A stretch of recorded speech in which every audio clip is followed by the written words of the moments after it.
ನಮ್ಮ ರಾಜ್ಯ ಕಂಡಂಥ ಅಪರೂಪದ ಮತ್ತು ಅತ್ಯಂತ ಹಿರಿಯ ಸಾಹಿತಿಗಳಾದಂಥ ಎಸ್ ಎಲ್ ಭೈರಪ್ಪನವರು ವಯೋಸಹಜ ವೃದ್ಧಾಪ್ಯದಿಂದ ಅವರು ಇವತ್ತು ನಿಧನ ಹೊಂದಿದ್ದಾರೆ.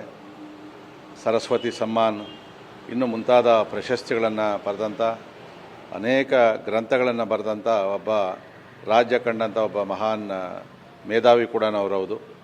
ರಾಷ್ಟ್ರೀಯ ವಿಚಾರಗಳು ಬಂದಾಗ ಅವರು ಯಾವುದೇ ಮುಲಾಜಿಲ್ದೇ ರಾಷ್ಟ್ರೀಯವಾದವನ್ನು ಸಮರ್ಥನೆ ಮಾಡ್ತಾಯಿದ್ರು. ಬೇರೆಯವರೆಲ್ಲ ಕೂಡ ಒಂದಷ್ಟು ಜನ ವಿಚಾರವಾದಿಗಳು ಒಂದು ಕಡೆ ವಾದ ಮಾಡ್ತಾಯಿದ್ರೆ ಇವರು ನೇರವಾಗಿ ರಾಷ್ಟ್ರದ ಚಿಂತನೆಗಳನ್ನು, ವಿಶೇಷವಾಗಿ ಹಿಂದುತ್ವದ ಬಗ್ಗೆ ಕೂಡ ಅವರು ಪರವಾಗಿ ನಿಂತ್ಕೊಂಡು ಅವರ ವಿಚಾರವನ್ನು ಮಂಡಿಸ್ತಕ್ಕಂಥ ಒಬ್ಬ, ಯಾವುದಕ್ಕೂ ಹೆದರದೇ ಇರತಕ್ಕಂಥ ಒಬ್ಬ ದಿಟ್ಟ ಸಾಹಿತಿಯನ್ನು ಇವತ್ತು ನಾವು ಕಳ್ಕೊಂಡು ನಮ್ಮ ಕರ್ನಾಟಕ ಮತ್ತು ಕನ್ನಡದ ಸಾಹಿತ್ಯ ಬಳಗ ಬಡವಾಗಿದೆ ಅಂತ ಅನ್ನಿಸ್ತಾ ಇದೆ. ಈ ಥರದವ್ರು ಮತ್ತೆ ಮತ್ತೆ ಹುಟ್ಟು ಬರಲಿ. ಮತ್ತು ನಮ್ಮ ಭೈರಪ್ಪನವರು ಅತ್ಯಂತ ಸರಳವಾಗಿ ಜೀವನವನ್ನು ನಡೆಸಿದಂಥವ್ರವರು.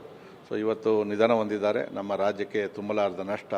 ಅವರ ಕುಟುಂಬಕ್ಕೆ ಮತ್ತು ಕರ್ನಾಟಕದ ಜನತೆಗೆ ಅವರ ಅಗಲಿಕೆಯ ನೋವನ್ನು ತಡ್ಕೊಳ್ತಕ್ಕಂಥ ಶಕ್ತಿಯನ್ನು ಕೊಡಲಿ ಅಂತೇಳಿ ಆ ಭಗವಂತನಲ್ಲಿ ಪ್ರಾರ್ಥನೆಯನ್ನು ಮಾಡ್ತೀನಿ.